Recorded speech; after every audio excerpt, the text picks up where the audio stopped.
creating GII was a calling. The genesis for GII occurred when I realized what the COVID-19 pandemic was doing, especially to the poor, the marginalized communities. Schools and universities were shutting down. Traditional models of education had been totally disrupted. So somebody needed to take action and offer alternative methods of learning. At that time, with my background at the Hoft Institute, which is an educational services provider specializing in English language lessons, and the Alhambra US Chamber that promotes educational partnerships globally, I realized that I had the connections, the experience, the resources to take action. So it was that fall, which was in 2020, that I launched the Global Impact Initiative, or GII, as we call it. And it was with a heartfelt mission to empower at-risk communities through education, through mentoring, and through job skills training. Mark, I do want to make a point that although GII was born out of a crisis, it's more. It is so much more than a response. The Global Impact Initiative is the culmination of my life's work, the experiences I've had, the insights I've gained, and now all of that is being channeled into a lasting force for good. That's a big mission, Anjum. It is. It is. It's such a big mission. What I love about TED is a single person on a single day can put something out there, because we know ideas change everything. And this idea, tell me your favorite success, because we're almost 5 years since COVID started. I mean, that time has gone so quick. I think our relationship to time has changed. Tell me your favorite success story. Story that comes to mind is about Mariam. She fled the Taliban and landed in Austin. She was in her 30s, had 5 children, all under 7. She didn't know a word of English. Not only that, Mariam was not literate in her own native language. Jeez. So when our team first met her, we assigned a tutor for survival English, as we call it, for her to navigate day-to-day life. And an established immigrant started mentoring her. And that was more to provide her with emotional and logistical support. As we got to know Mariam better, we found out about her finely defined homemaking skills. So we supplied her with a sewing machine, with fabrics and other essentials.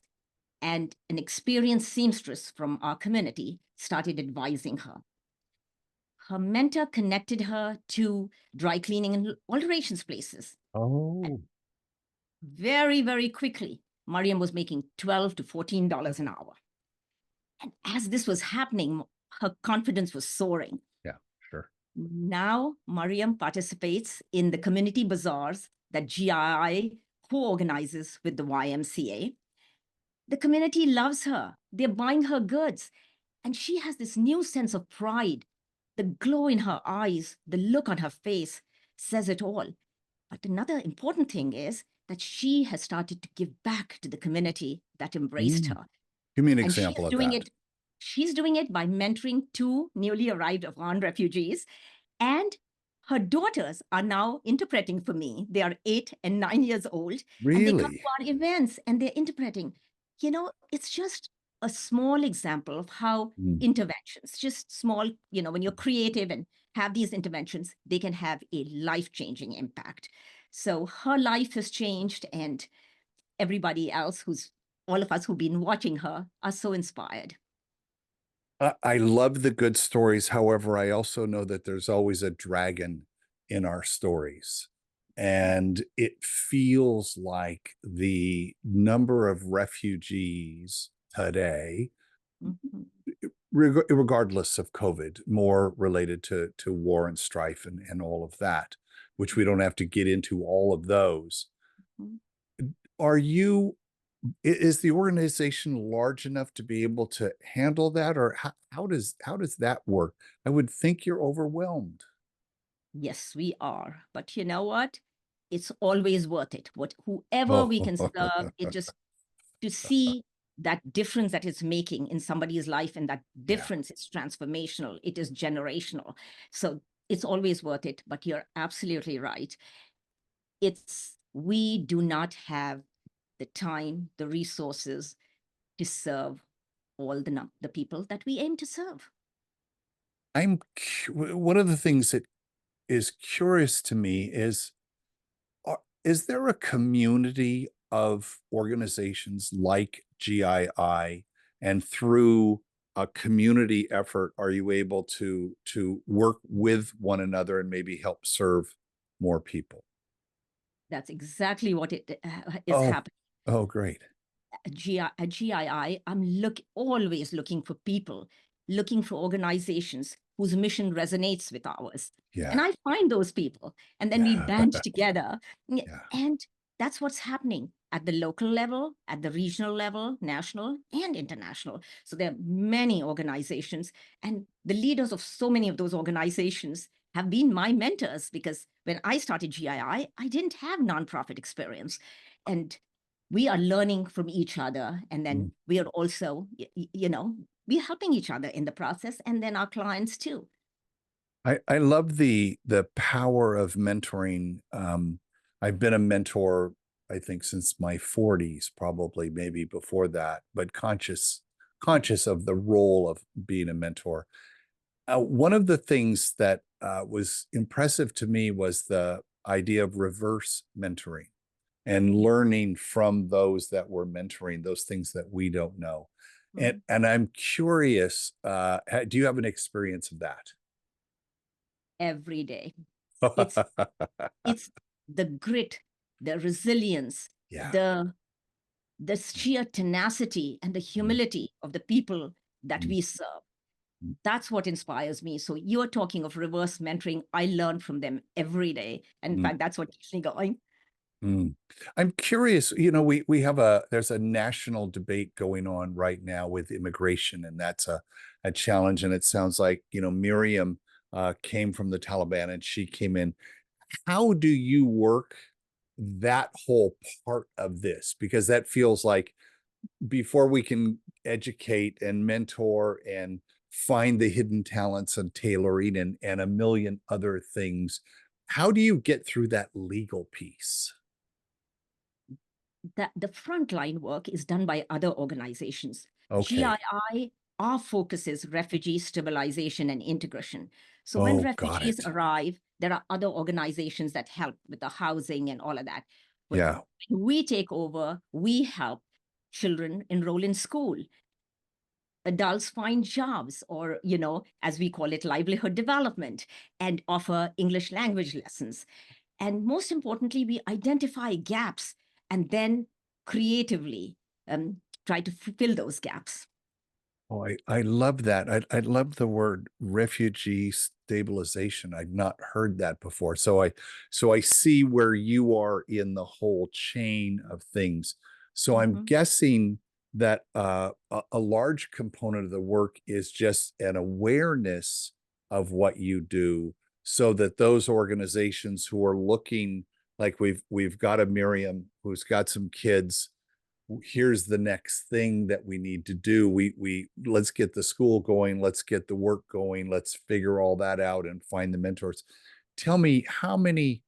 I know you're really active in Austin, right? Because that's where you're based. Are there other cities in the United States where you're doing this work?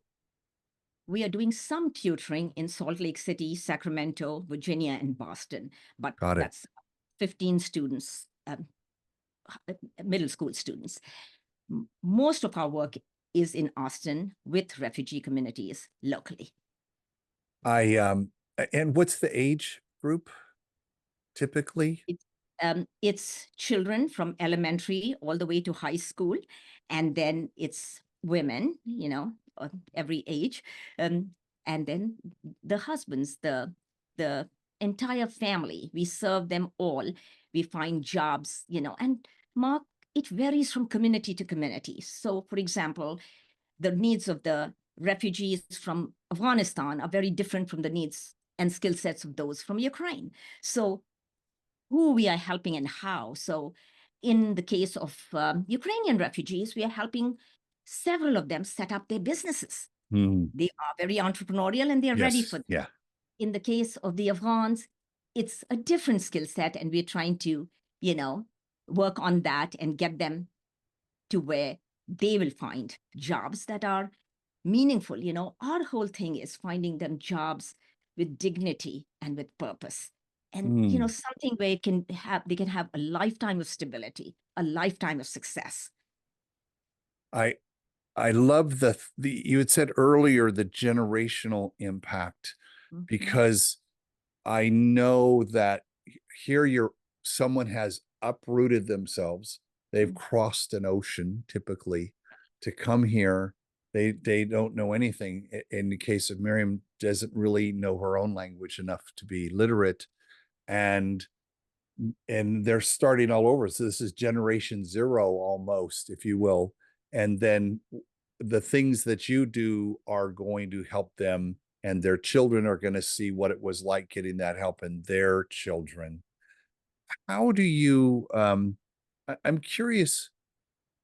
I love all this help, but what's one of the bigger challenges that you're finding right now that's really got you scratching your head and your team is trying to work out? Money. Money. Money Yeah. is a critical need. There's just not enough of it. This year, GII was very fortunate. We received a transformational grant from the Texas Office of Refugees. Do you Oh, know about grants? You know how that works. yeah. It's very specific in its use, Yeah. how, when, where that money can be spent. Yeah. So Yeah. our signature programs that make us who we are, Yeah. that are making you have made such a big difference from so many people that have come to our community. Right. Our academic support program, for example, that I've been talking about, commercial driver's license, the Refugee Sewing Collective, of which Mariam is a part, and our ESL, which is an accelerated program Yes. for Ukrainian refugees. None of those are covered. None of those. Mm. Mm. Yeah, I could see where it feels like post-COVID, nonprofits, this is a real challenge for us Mhm. because the needs feel like they've never been greater. And we have a friend in common, Dr. Gare Grouse, who introduced us, and I know he travels the world working on these problems of early childhood education, and the the piece that's on top of what you do is just the unknown of everything. I can't imagine how. Here's a question for you: how big a role is counseling and, I want to say, psychology, but all of that? It feels like that's a got to be a big part of helping people adjust. Am I wrong? You're right. That is a big part of helping people adjust, but that's Mm. not what GII does. Okay. Our If support, you recognize it, yes, we direct them to people that do it. got it. Got it. Got it. Um, so saying that, how established are your networks? It feels like that's a whole job in and of itself. And am I wrong? You're absolutely right. It is a full-time job in and of itself.